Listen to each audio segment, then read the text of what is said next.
Hello friends, मैं संदीप कुमार। आज perfect education Motihari channel पर आप लोग का स्वागत है। आज मैं आप लोग को टाइप 2 महत्वपूर्ण अनुच्छेद जो बेसिक के हर स्टूडेंट को लगभग 50% याद रहना चाहिए।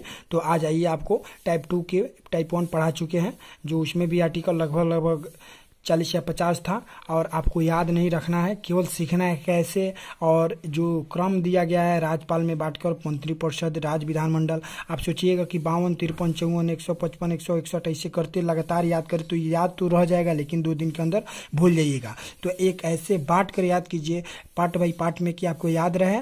और आइए हम आपको दिखाते हैं। जैसे राज्यपाल 152 152 में परिभाषा की चर्चा की गई है। परिभाषा, राज्यपाल की परिभाषा किस अनुच्छेद में मिलती है? तो अनुच्छेद 152 में। अब इसके बाद बात रहता है अनुच्छेद 153।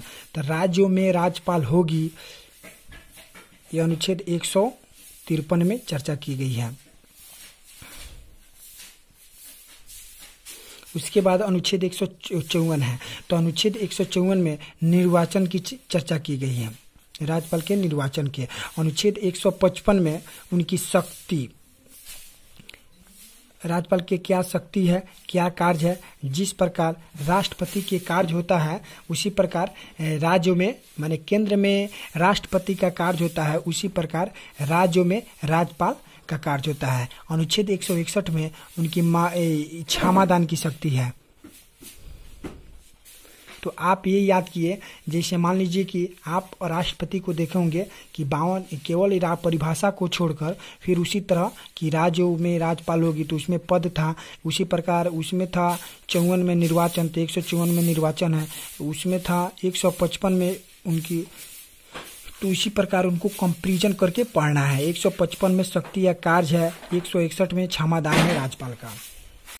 पहले वाला वीडियो से आप कंपैरिजन करके पढ़िएगा तो आपको ज़्यादा याद रहेगा, और कंपैरिजन करके ही पढ़ना होगा। अब आइए मंत्रिपरिषद यानी अनुच्छेद 163 में, यानी अनुच्छेद 163 में राज्यों में मंत्रिपरिषद होंगी।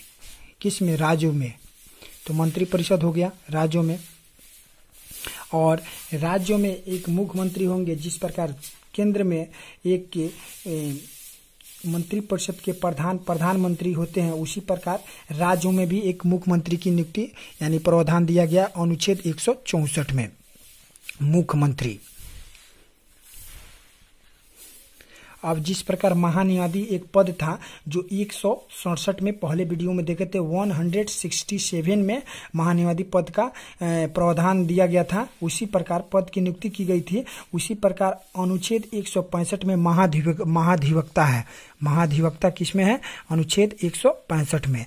तो अब महाधिवक्ता का काम जिसे महान्यायाधीश है, उसी प्रकार राज्यों में भी ये महाधिवक्ता के काम करता है कानून बनाने में। मैंने मान लीजिए कि मुख्यमंत्री किसी कानून बनाना चाहते हैं तो उससे उस कानून को वो क्या करेंगे, उसे सहयोग देंगे या विचार विमर्श से एक कानून वो भी बनाएंगे जो सभी जगह लागू होगा।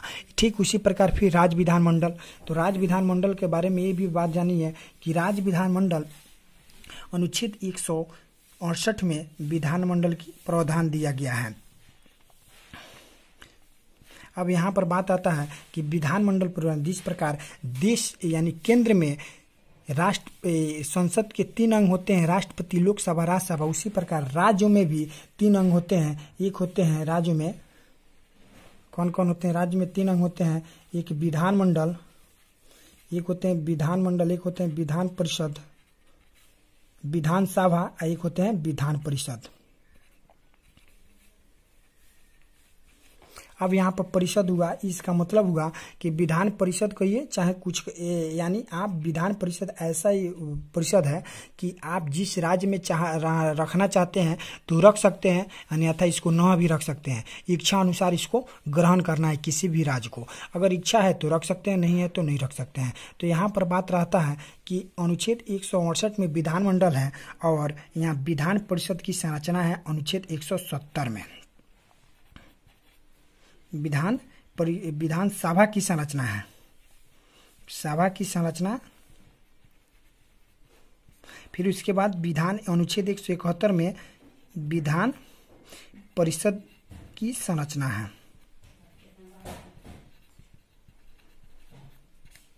तो बात यहाँ पर आता है कि विधानसभा की संरचना किसमें है, तो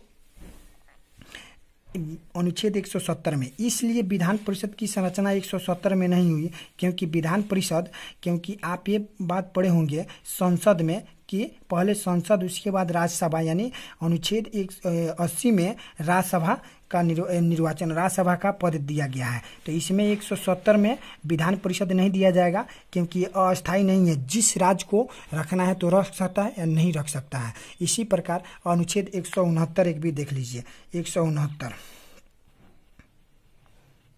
इसमें होता क्या है कि विधान परिषद जिस राज्य को रखना है तो रख सकता है और नहीं रखना है तो नहीं रख सकता है। तो ये बात आपको हो गया कि 169 में रखना है तो रख सकता है विधान परिषद को, नहीं तो मुक्त कर सकता है, हटा सकता है। तो किस अनुच्छेद में, तो अनुच्छेद 69 में चार्ज रखा गया है, रखना है तो रख सकता है, नहीं तो इसको हटा सकता है। इसके बाद आप पढ़ सकते हैं, इसके बाद आप पढ़ सकते हैं उच्च न्यायालय। उच्च न्यायालय होता क्या है, जैसे मान लीजिए उच्च न्यायालय माने हर, जिस प्रकार देश में सर्वोच्च न्यायालय की उपाधि दी गई है, उसी प्रकार राज्यों में भी उच्च न्यायालय की उपाधि दी गई है। तो राज्यों में उच्च न्यायालय होगा, तो उच्च न्यायालय का प्रावधान दिया गया है अनुच्छेद 214 में। ठीक इसी प्रकार उच्च न्यायालय का और अनुच्छेद 216 में गठन का, उच्च न्यायालय के गठन की प्रावधान दिया गया है अनुच्छेद 216 में। और होता क्या है कि अनुच्छेद 231 में, यानी 2 या 2 से अधिक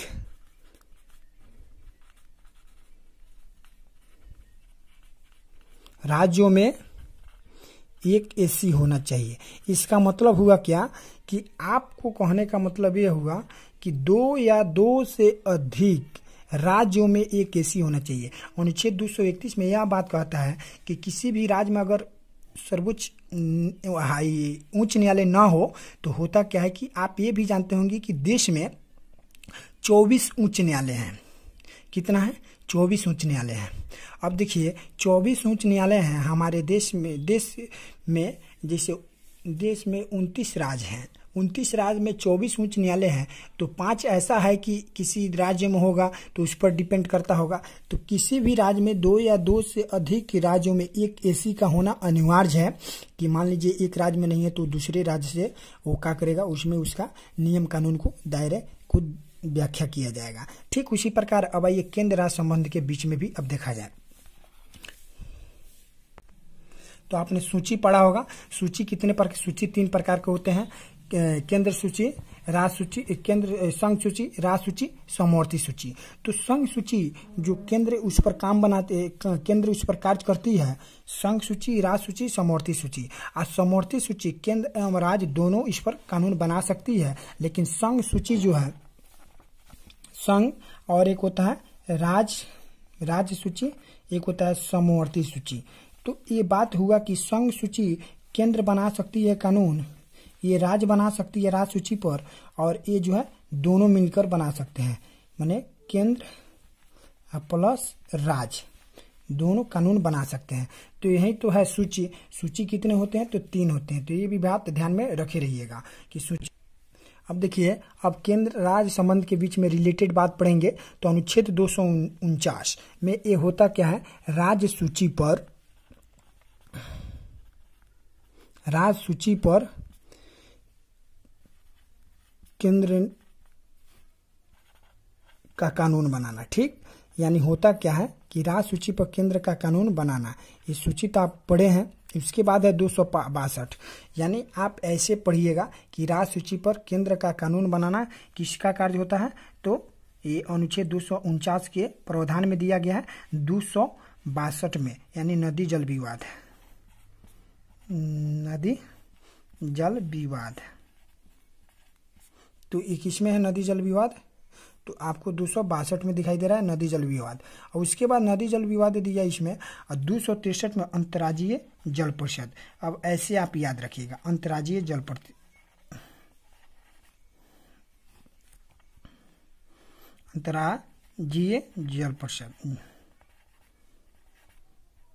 जल परिषद। तो देखिए अंतर्राज्यीय जल परिषद है, तो आप ऐसे याद कर सकते हैं इससे अनुच्छेद 262 अनुच्छेद 263 के रिलेटेड कि नदी जब जल विवाद हुआ, जब नदी जल विवाद होगा तो एक गठन बैठेगा जिसका नाम क्या होगा, अंतर्राज्यीय जल परिषद। तो अंतर्राज्यीय जल परिषद जब बैठेगा, अंतर्राज्यीय परिषद जल परिषद नहीं, अंतर्राज्यीय परिषद अंतर्राज्यीय परिषद बैठेगा। तो अंतर्राज्यीय परिषद बैठेगा जिसमें एक प्रधानमंत्री भी शामिल होंगे और मुख्यमंत्री के यानी तीनों अंग जैसे विधानमंडल, विधान परिषद और विधानसभा के सभी सदस्य साथ साथ उसमें क्या होंगे, प्रधानमंत्री भी बैठे रहेंगे। तो अंतर्राज्यीय परिषद जो है उसमें अनुच्छेद 262 में नदी जल विवाद हुआ, अनुच्छेद 263 में अंतर्राज्यीय परिषद बैठा, उसी प्रकार फिर अनुच्छेद 266 और 267 रिलेटेड पढ़िएगा तो आपको याद होगा। 266 में संचित निधि है। संचित निधि का मतलब हुआ कि आप किसी जैसे मान लीजिए कि केंद्र स्तर पर इसको जमा करना है, इसी में से खर्च वर्च करना है, तो ये संचित निधि हुआ। एक होता है आकस्मिक निधि। आकस्मिक निधि का मतलब हुआ जैसे मान लीजिए कि अगर राष्ट्रपति किसी आकस्मिक निधि का मतलब हुआ कि कोई राष्ट्रपति अगर जरूरी पड़ी इसको निकालने का तो वो निकाल सकता है, लेकिन राष्ट्रपति की ही पावर है कि बिना किसी के पूछे हुए संसद के तीनों अंग, अगर संसद के 2 सदन हैं और दोनों सदन से बिना पूछे हुए आकस्मिक निधि को निकाल कर ये दे सकता है। अचानक ये निधि है। और अनुच्छेद 280 में ये बात लिखा गया है। अब अनुच्छेद 280 एक अलग है, ये होता क्या है, वित्त आयोग है। वित्त आयोग का प्रावधान किस में है, अनुच्छेद 280 में है। अब 312 में बात ये हुआ है कि अनुच्छेद 312 में अखिल भारतीय सेवा आयोग का प्रावधान किस में है, अखिल भारतीय सेवा का प्रावधान अनुच्छेद 312 में है। और उसके बाद अनुच्छेद 315 में यूपीएससी संघ लोक सेवा, तो संघ लोक सेवा की प्रावधान किस में है, तो अनुच्छेद 315 में। तो ऐसे रिकॉल करना है जिस प्रकार पहले से रिलेटेड दूसरे को कंपेरिजन करके पढ़ना अति आवश्यक रहेगा। अब बात रहा कि जो आप ये याद कर लिए और ये देख लिए, आपको याद हो गया, ठीक उसी प्रकार आप दूसरे जब बुक पढ़िएगा तो 1-2 यानी फिर अनुच्छेद बढ़ेगा, ऐसे ऐसे बहुत ज़्यादा आर्टिकल आपके पास स्टोर हो जाएगी। आपके जो मुख्य पॉइंट है, मुख्य बिंदु है, ये सभी है, ये सभी को याद रखना बहुत ज़रूरी है, अति आवश्यक है। यानी किसी भी एग्जाम में आप बैठते हैं तो कंफर्टेबल महसूस करिएगा जब आप महत्वपूर्ण अनुच्छेद को आप पढ़ चुके हैं तब।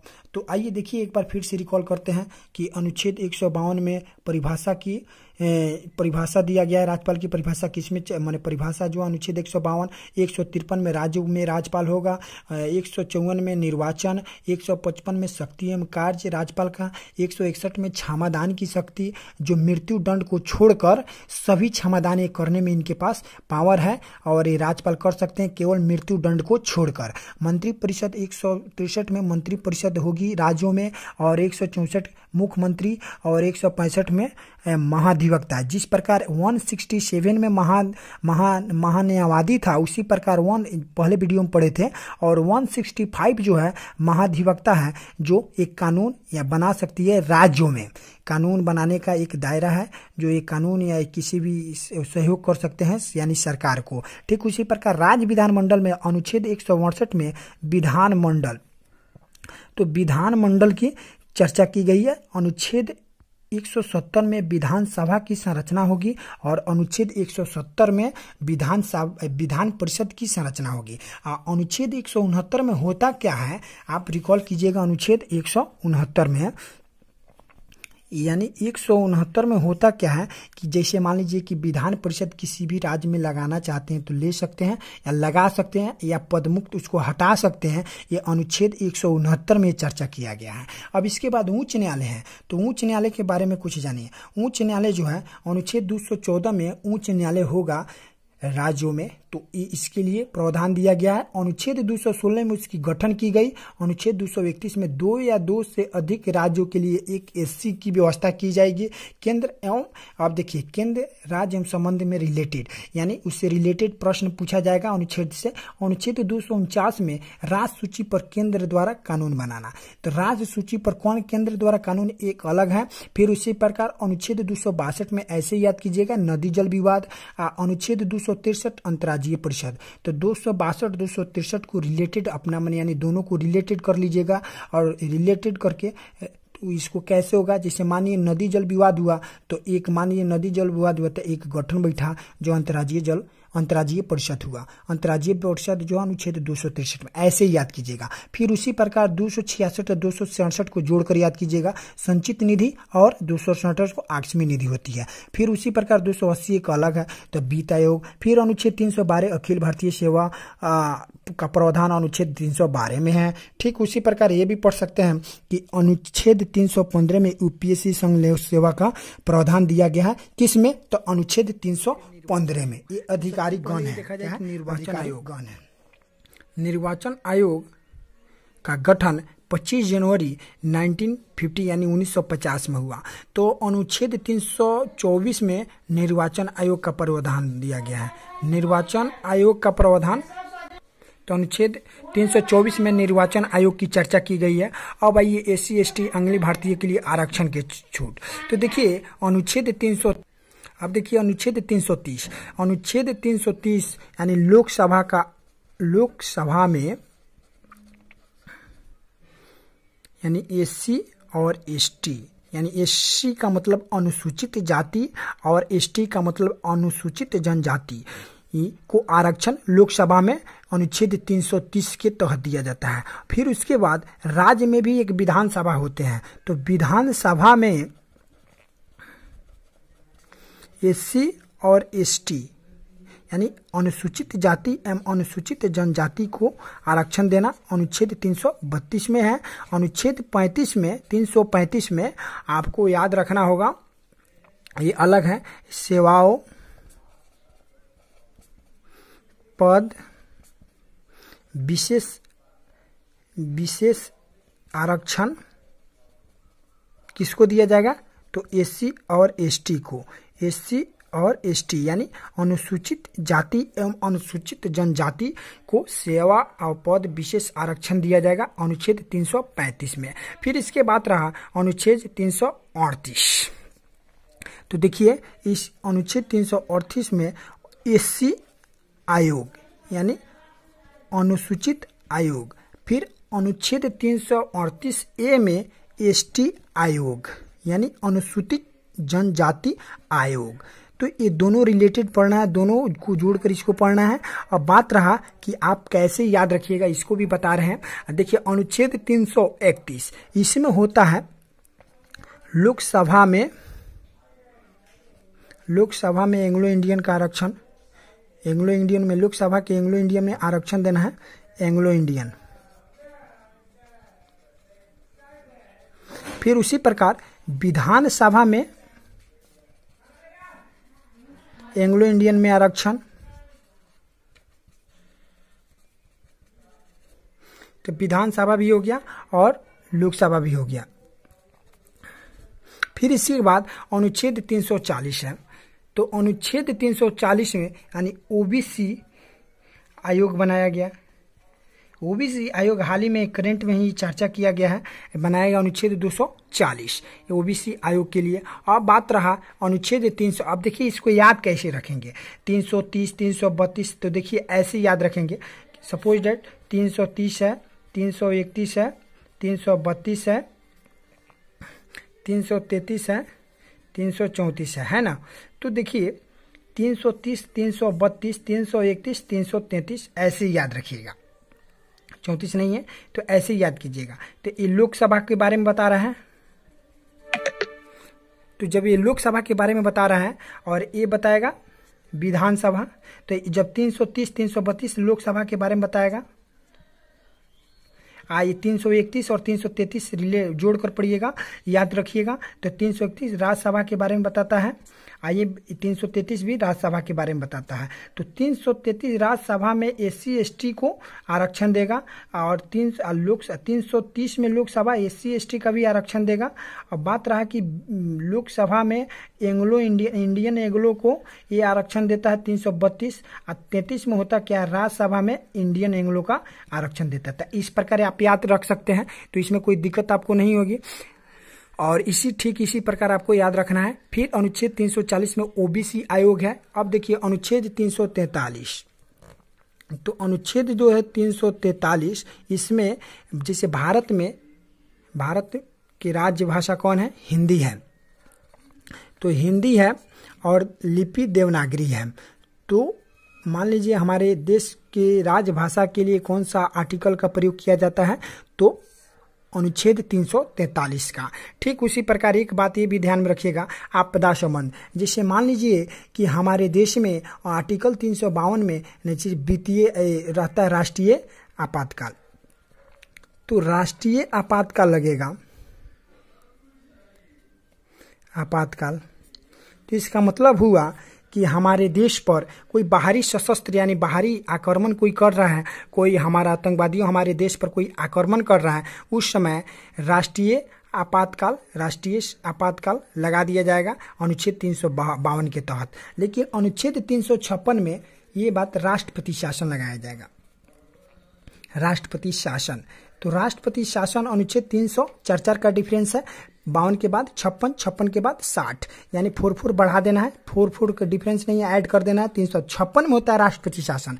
जिससे मान लीजिए राष्ट्रपति शासन होता क्या है कि हमारे देश में 29 राज्य हैं, हमारे किसी भी राज्य में अगर मान लीजिए कि हमारे 29 राज्य में किसी भी राज्य में संसदीय व्यवस्था की ढांचा काफी खराब हो गई है, यानी तो उस समय हमारे राष्ट्रपति शासन 356 के तहत लगाया जा सकता है। किसी भी राज्य में अगर संसदीय व्यवस्था की ढांचा काफ़ी बिखर गई है, यानी एकदम जर्जर हो चुकी है, तो उसी सिचुएशन में राष्ट्रपति शासन 356 के तहत लगाया जा सकता है। फिर 360 है,